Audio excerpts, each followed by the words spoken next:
All right, we are live. What's going on, everyone? Vinny Celeste here, DeRosa Group, Equity Sales and Investor Relations here with the group.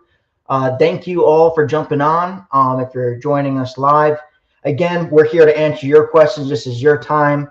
Matt's actually gone; he's traveling, but regardless of what inflation is doing, how unreliable some of these factors may be, hopefully you can always count on us to join you every Friday at noon here. Somebody will be here to answer your questions and chat and talk shop. So, guys, sincerely, here to answer your questions. Please put those in the comments. But also, if you'd like to jump on live, we can talk real time, and you can jump on me here with me here. We can just talk shop a little bit. So, Nobiku, can you please put out there the link to join me in the studio here? Sincerely, folks, I hope you'll consider jumping on, and we can answer your questions directly and just chat a little bit. You also get some free swag, by the way. So, well, we can send you a book or some cool gifts. So please sincerely join us if we can ever be a resource to you in any way. We're here to answer your questions and help you in your business any way we possibly can. So thank you all for joining in here. If I don't have any questions in I don't know the next couple of seconds here, I'm gonna probably steal one from our mailbag. So something new we're doing. We're really active on YouTube, and if you guys haven't checked us out there, sincerely hope you'll join us. We've been putting out content every week, so we really cover a lot of different topics, and we get some really good questions in there from time to time.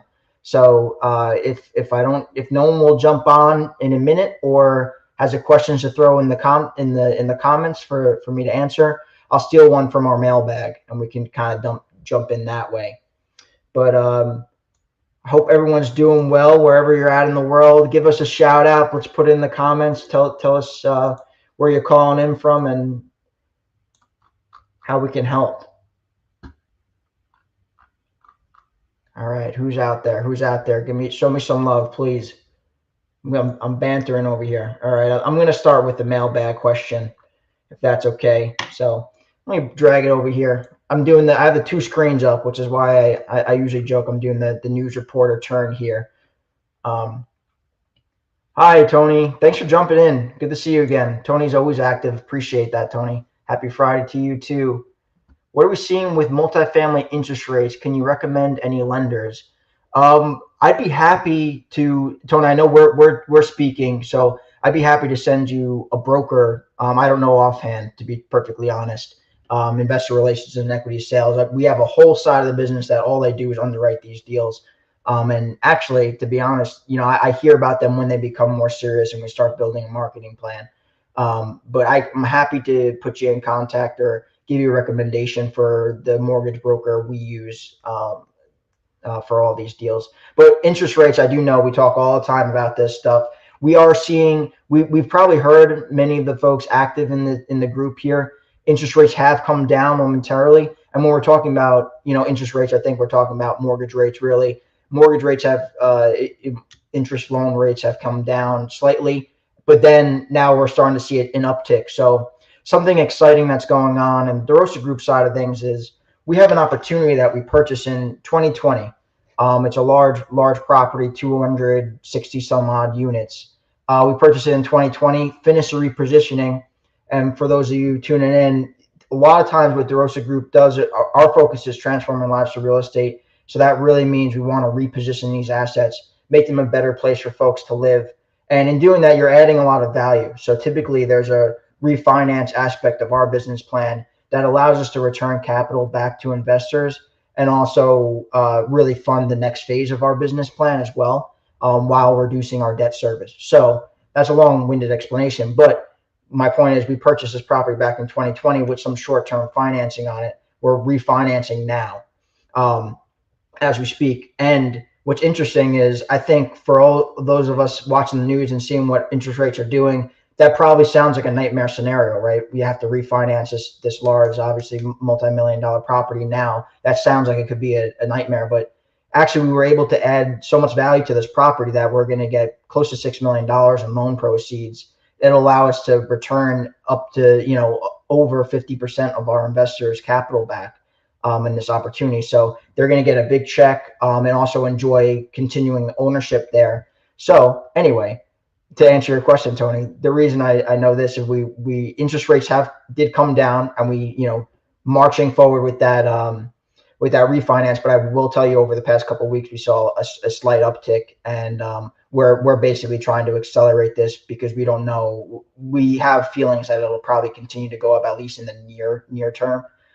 So we're really trying to get that paperwork across the table and finalized here. So I'll come down right as we speak. Right now, it's going back up slightly, and that's kind of where we're at. So, what are the negative aspects of using a mortgage broker versus establishing a relationship with local lenders? Great question, and it definitely depends on the asset class you're focusing in on as well, because there isn't a straight answer, and I like to give very straight answers as best I can here. So, uh, for us, when we're focusing on large multifamily deals, we would be very well served to look at a mortgage broker who has lots of different connections and going to really shop us out for the best possible opportunity.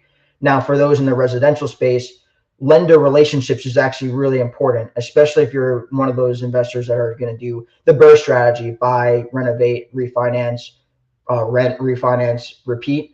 If you're doing things like that and getting creative, having credibility with your lenders will go very far. It will really help you out. So these are some pluses and minuses and things to consider when you're, for that type of question, to dive into your specific needs and goals, and what you're using these experts for. So mortgage brokers, I think one common misconception is that you pay a brokerage fee, or that they're sometimes throttling they're only showing you certain loan products, and that's true in some. But usually, you want to find a broker that really vet them out and understand how they're being compensated. So, and sorry, it's just saying Facebook user for me. I can't see your name. But to answer your question most directly, you really want to speak with a broker, understand how they collect their fees, and what type of loan products they're providing you. Because there are some brokers that are compensated from the actual lender that they're going to sell these notes to. And then you might be worried that they're only showing you certain things that are going to benefit them. Then other brokers will collect fees. So that's some of the differences. Brokers are meant to shop around. They cast a wide net and are supposed to bring you the best financing available for your specific business plan. Now, the lenders are going to only offer the products that particular lender has. And most lenders have varying different products depending on the opportunity and the business plan you're putting out there. So not to discount that too. So really roundabout answer for your question, but lenders are going to only offer you the products that they have available within their purview. Brokers are shopping all the different products across all the different lenders, and that's highly valuable. It is worth the fee doing that, but you want to understand the circumstances and understand that relationship. So hope that answers the question. Good afternoon, everybody, and thanks again. So, by the way, especially the folks asking questions in there, sincerely, if you want to jump on, we can kind of talk a little bit here. We can chat live. Nubiku, please put the link to join us live on the StreamYard if you could. And folks, yeah, keep the questions coming. Consider jumping on. We'll send you some swag as well. Does DeRosa Group recommend a specific company when helping investors transfer their Roth IRAs to a self-directed IRA in order to invest with you? Eric Lizama. Thank you so much for the question. We work with a ton of self-directed IRAs, close to 20. So probably ton is maybe an exaggeration. But lots of our investors use self-directed IRAs. And part of my job, actually, when I came on here, was interviewing these folks, trying to find out, which self-directed IRAs I would recommend most. I do have a very short list. And some things to know about self-directed IRAs. Actually, I'll take a quick step back for a learning opportunity. For those of you who don't know what a self-directed IRA is, it basically is exactly what it sounds like. It's a tax-advantaged IRA plan that you're able to direct investments for, right? So what's interesting is a lot of people don't recognize that they have access to these self-directed IRAs. So a good example is if you're someone who had an IRA plan or a 401k plan or a retirement plan with a previous employer, and then you switched employers, you are able to access this. Now, to use a self-directed IRA, you need what's called a self-directed IRA custodian, because there's very funny rules about self-directed IRAs, and there's litigation and reason and steps you have to follow to make sure you're able to take advantage of really the benefits of the self-directed IRA. So that's what a self-directed IRA is. And Eric, to answer your question about who we recommend, there's a short list. I'm going to pull them up just to make sure I don't butcher any of the names, but it's important to know. I'm going to give you three because their fee structures vary slightly, I should say.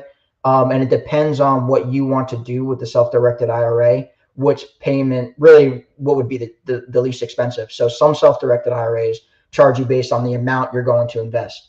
And so that's obviously, for certain people, that's better or worse. Then there are other self-directed IRAs that charge you a different fee, right, per investment. So let's say you're someone who wants to do note investing. So you want to invest in, fix and flips for other operators, people that are doing that sort of thing. If you're going to be placing a lot of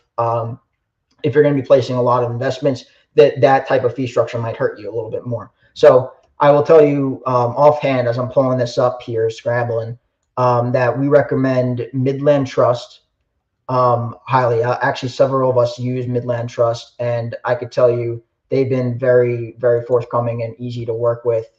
Some other ones we use are Quest self-directed IRA. And let me pull it up so I don't blank on the last one, because we just had a conversation, and sorry, it's not on top of the mind here. But the other folks we recommend, just a minute. So I pull this up here.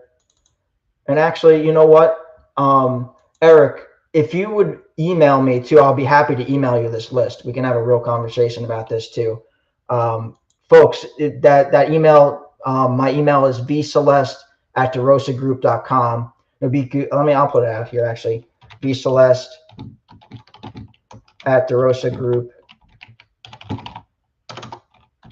And I'll email you the spreadsheet. I have call notes and that sort of thing from there. So since by the way, we're talking self-directed IRAs, and I'm asking Eric to email me, and I'll email him back this spreadsheet. But if you have any questions, always feel free to reach out to me there. So we're definitely not shy about jumping on a phone and seeing if we can help. The other one is Next Generation Trust Company. So I realize that I just spat out a few names. So hopefully write them down. But Eric, that's why I'm saying email me. I'll send this all to you there. But yes, to answer your question, there are ones that we recommend, and I don't think they're all created equally. You want to make sure that they're acting compliantly so that you get those benefits, but you also want to make sure that you're going to have a good point of contact and someone you can go to, because there are administrative burdens of working with a self-directed IRA. There's paperwork and that sort of thing. So you want to work with someone that's going to make that as easy as possible for you. So thank you for the question. Let's see. I'll see any other questions here. So I'm going to jump into a mailbag question, and then, please consider jumping on again and be happy to talk shop here. But in the meantime, I'll read off a question, and we can kind of go through that way. So hopefully you all can hear me okay. This question is from a Fort Worth entrepreneur, and it's based on our YouTube video titled "Student Housing Investment Opportunities for Real Estate Investing Mentorship Monday." It was a Mentorship Monday video. So this investor asked, "Can I attest to how quickly a neighborhood class structure can change, even by a few blocks. At the moment, I'm looking at an abandoned motel in this little pocket area of Fort Worth, which is somewhat run down yet surrounded by affluent area within 1 mile radius. It's 10 minutes away from the university, though. I can easily see potential problems and profits with this location of this abandoned business, but I'm still very interested in seeing if I can turn around and be a part of the overall neighborhood revitalization that seems to be kicking off. My biggest question is how to go about assessing the necessary repairs needed via an inspection to calculate my ARV if I'm not able to get in contact with the owner." So it sounds like this person's looking at an off-market property, and that is absolutely a challenge. I love that they're touching on the fact that especially in larger metros like this, how quickly the neighborhood class can change just from block to block, and of course that's going to greatly affect the appreciation of your asset and also the operations, right? If it's maybe a difficult operational area, you might have some problem tenants and some headaches you don't necessarily want, or maybe you do, because sometimes solving problems also offers profits at the end of the day. So I love that they're touching on that fact, and I think the question alludes to when you're looking at off-market properties. Really, and this is true for lots of folks. One of the most difficult things to do in real estate in general is estimate your repairs, and understand the budget, because really, as I think a lot of us on the call know here, real estate finance is quite simple, right? These are pretty simple formulas for determining what you want to, what your maximum allowable offer is, and what you're going to do there. So, but the variables that create these formulas can be sometimes hard to put in stone. The hardest one, at least, and I'm speaking personally too, because I'm feeling the pain of this message. Estimating repairs is definitely difficult, especially if you're not from that world, right? If you're not operating or doing construction in that area currently. So my answer, I think I'm foreshadowing a little bit, is going to be, especially if you can't get inside the property, look for key like signals of what the inside might look like. So for example, if you're seeing, like, inspect the roof, look for potential leaks, and might be able to kind of imagine what it could look like in there. Look at the outside of the property to assess the quality of care that property has been undertaken, since that owner's taken it over. So that's one, cheat code maybe, but that's not going to tell you the full on answer and get you to a bottom line, right, of what you need to repair. You can look at the windows. You could do that sort of thing from the outside. That's a huge line item. You could look at the roof, that sort of stuff. But now we're talking about internal repairs.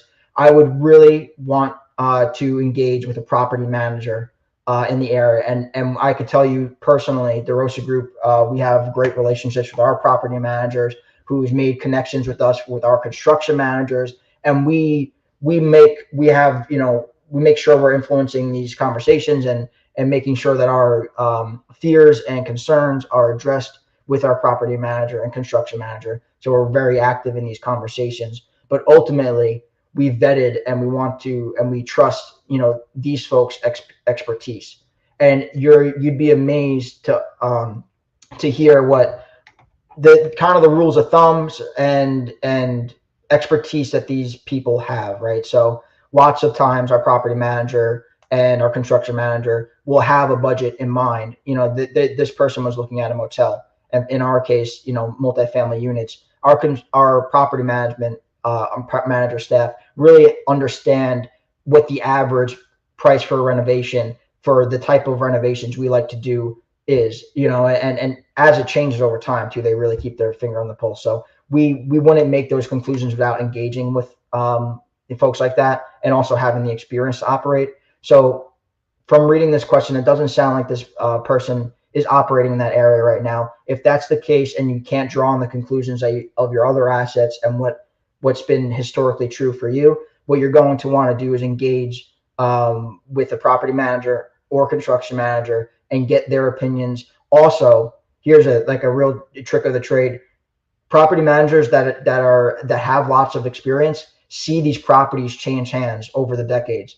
And I would not be surprised if you speak to the right person in any metro, they'll know they might have visited that property 2 years ago, right? They might know people who worked there 3 years ago, etc. So that if you can't get in a property, you'll want a property manager anyway. Building those relationships up front will help you in your underwriting and understanding to make sure that you have the right business plan. That's the way I would go about doing all that. So that's my answer for that. Now let's see. I want to make a last call. Does anyone want to join us up here on live? Happy to answer your questions. We can be two floating heads in the room here and just chatting. So does DeRosa have LPs who use their whole life insurance to get into your deals? Eric Lazama. I don't know the honest answer to that. That's a great question.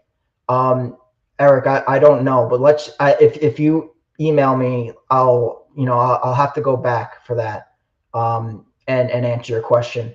But let me comment on the general flavor here too. So limited partners, at the end of the day, what we're doing here in syndicating large multifamily assets is we're going to create a company, right? We number our capital raises DC 1 through 16. The next one we do would be DC 17.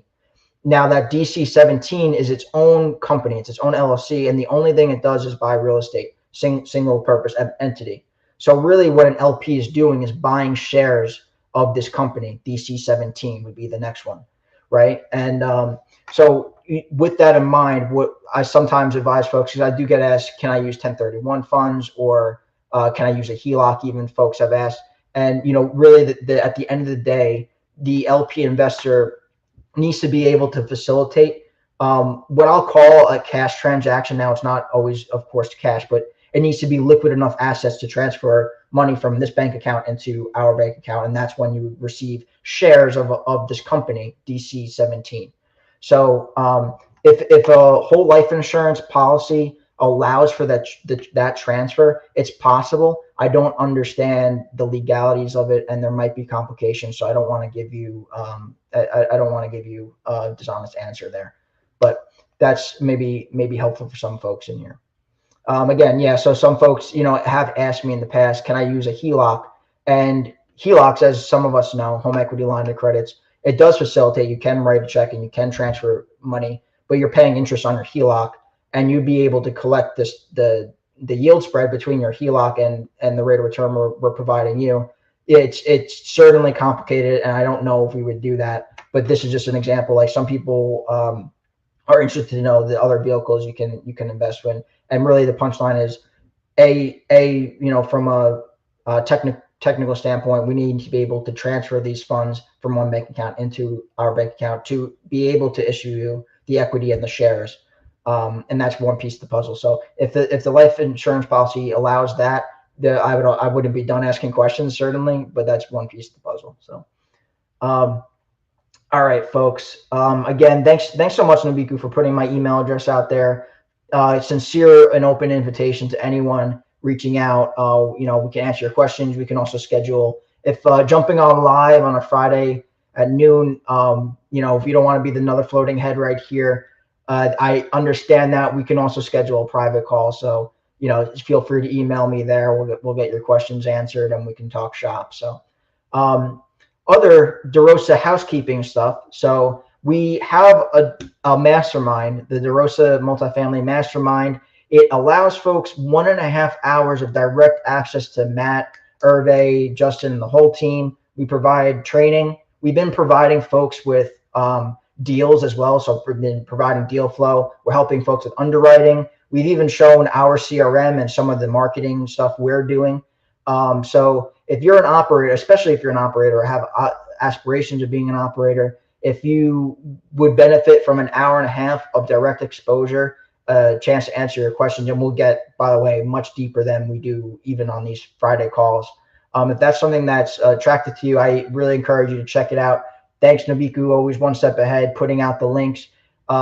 Check that out. It's a pay as you go and cancel anytime sort of thing. So sincerely, I would recommend at least taking a look at that. And it's a small group right now. Book is growing, and we're looking forward to kind of launching that. It's been live for about a week. So guys, get in there soon. And some other exciting stuff is we'll be at Best Ever Conference in Salt Lake City, March, 6th to the 8th. So if anyone's going out there, we look forward to seeing you. Matt, Hervé, and Justin are giving a talk on the main stage there. And we also have a retreat coming the month after that. So those of you that's been in our atmosphere for a little while know that sometimes we invite folks out, to a small group of folks, to tour our properties. We actually put them up in a hotel room, pay for food and beverage and that sort of stuff. And this one's going to be in Winston-Salem, North Carolina, April 6th to the 8th. We're going to be going to a minor league baseball game. Matt, Hervé, or Justin will be throwing the first pitch. And we're excited because it's going to be a small group of people. We've done this once before, and it went really well. Actually, there's a testimonial video out there too. but Nobiku's loading you guys up with URLs, and so encourage you guys to check all that stuff out. And then, by the way, like we already put out my email address. Always feel welcome to reach out to me. We can jump on a call. I'll tell you even more about it, and we can talk directly to see if it's a right fit for you. But for those of you that are watching, thanks again for joining me.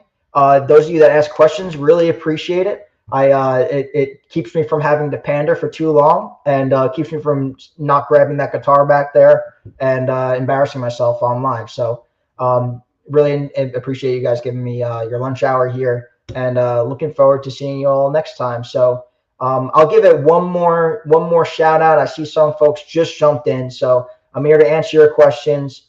If there's anything I can help you with in your business, DeRosa can help you with your business, please don't hesitate to reach out. Post in the comments. I'll answer that. If not, I'm going to be signing off in the next 10 seconds. So let's let the silence mull over for the remaining 5 seconds. Weird how I did this. All right. Thanks, guys. Take care. Nope, if I can figure out how to stop this. Here we go.